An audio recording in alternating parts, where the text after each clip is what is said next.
Yeah.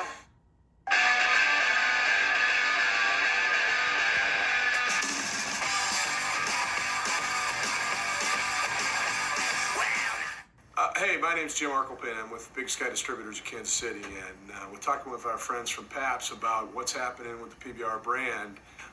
We've got some rather exciting things going on, and probably the neatest part about it all is that it's really kind of bubbling up from grassroots levels with our young adult consumers, the legal drinking age to 28-year-old guys that are looking to do something different than mainstream. And it's happening in our key young adult accounts.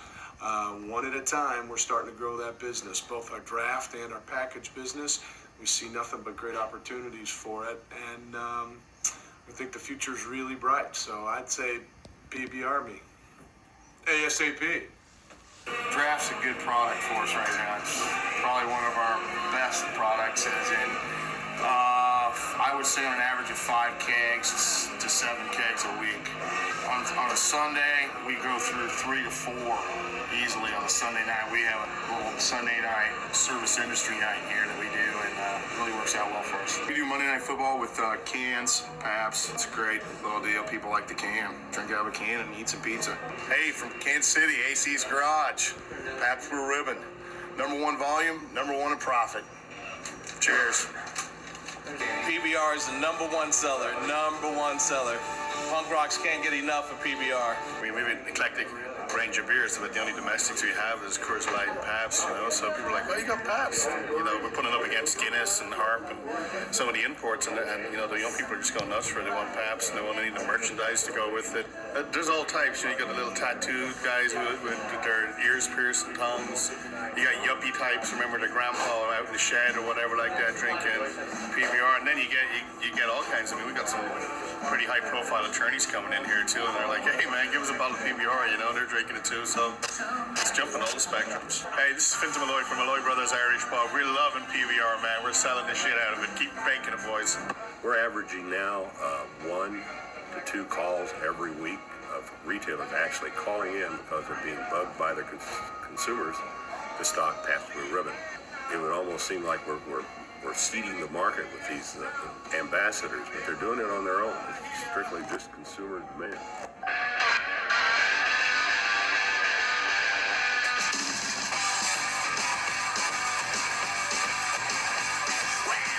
Name's Terry Zecker with the Kroger Company, Savannah, Georgia. Talking a little bit about Pabst Blue Ribbon. Pabst at our downtown store, 418, was one of the phenomenal sellers. Actually, the #1 seller for the last year.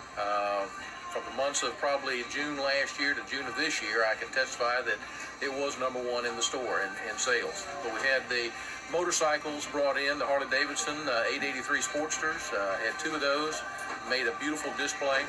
Downtown people love the display, want to know how to win the bike. But the brand itself, I think, has really done well, in a large part due to the Savannah College of Art and Design. Students downtown looking for an alternative beer, and they try a lot of different alternatives.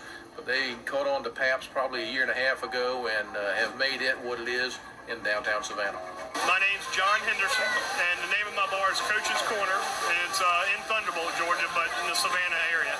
I serve Pabst Blue Ribbon and now Pabst Blue Ribbon Light, and I think it's a wonderful beer. It tastes great.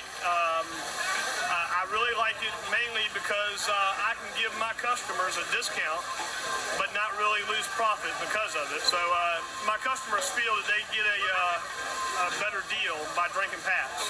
Thanks to Pabst, it's going to be a very big success.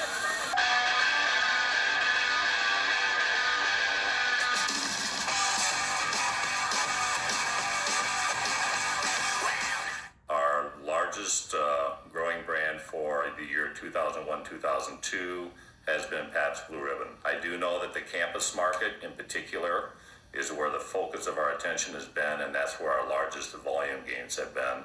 We've had some accounts near the university, the Memorial Union in particular, that have picked up the brand and have helped us get great sampling throughout the campus market. Thus, we feel that has helped our off-premise business tremendously. So the sampling we've got on-premise going from 15 or 20 kegs a month to 150 a few of the months during the summer have helped us tremendously. So we thank Pabst for all their efforts. People are shifting their taste, I think, towards better beers. They're not just drinking what they see on TV anymore. They're actually going for something that tasty. I really thought that being retro like it is and the kind of things we wanted to do here, that it would work well for us, and it has. It really has. This is our #1 seller by far. And Bud Light is by far our worst seller. Yeah.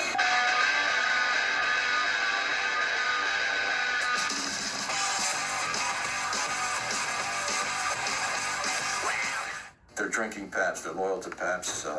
They're asking us for the brand. How it started here is that a number of these customers came to us and said, hey, we want to feature one thing, we want to feature Pabst Blue Ribbon. This is our Blue Ribbon Bingo night here at Bob and Barbara's, where we play for drinks and prizes. Try your luck. Who knows, you may be one of our fortunate winners. We put the Blue Ribbon name on anything, it's got to probably, it's going to do it. To receive some of our beautiful Pabst Blue Ribbon prizes or our fabulous cocktails. So we figure Blue Ribbon Bingo, Blue Ribbon Beef Jerky, Blue Ribbon... That's right! We put the Blue Ribbon on anything, and chances are it's going to be moving out of here. How's that music over there? Is that too loud? Can everybody hear my wonderful voice? Letter I, number 25, I-25. Letter O, number 74, O-74. We had the distinction of being #1 retailer of 12-ounce Pabst Blue Ribbon cans in the Delaware Valley. We sell between 40 and 60 cases per week. It's our biggest selling beer, and all the customers love it. They love the taste, they love everything about it, and they love the price. So, sir, I'd like to know, where can I find some Pabst in a bottle? Or maybe even Pabst on tap? I'm guessing here at Bob and Barbara's is the place to find Pabst. Pabst any way I can get it. Love it.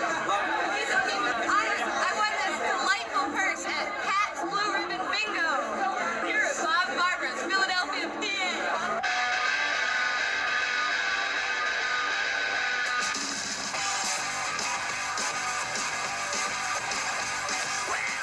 My bar has been featured in Stuff magazine as one of the 20 great dives in the United States of America. I'm the largest purveyor of PBR in the Chicagoland area. I sell 50 to 75 cases a week, and my capacity is 40. Hi, I'm Ken Franson, the proprietor of the L&L Tavern at 3207 North Clark. Come and see me sometime.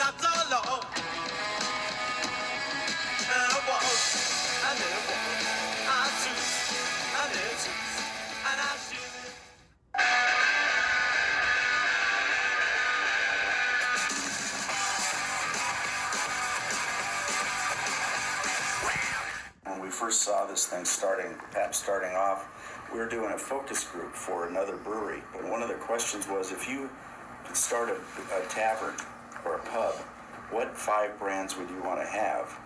Well, we're sitting there listening to all this stuff, and every one of these young bartenders said, Pabst Blue Ribbon has got to be one of the brands I have. There was a need for something that was an alternative to just those heavy type craft products, and Pabst fit that niche. The other reason they can't drink the micro all night, they can't afford to, so they use PBR as their cruising beer. And Pabst kind of had that mystique. It wasn't a big beer. It wasn't Bud Miller or Coors. Pabst has always been a great product, but it just was undiscovered. In this area, Pabst is growing in our market by close to 40%.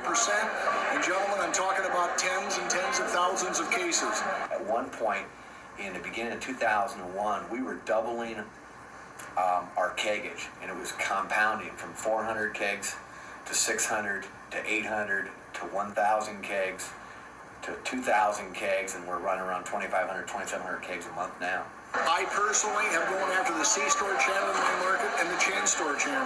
And I'm here to tell you, every one of them, in every segment of the cooler, all you've got to do is get on the floor and in the store, and you know what?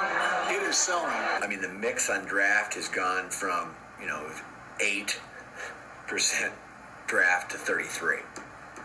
They're not embarrassed to tell their buddies that they got Pabst Blue Ribbon in the refrigerator at home, and that's a big thing. At a low in 1999 was 41 accounts.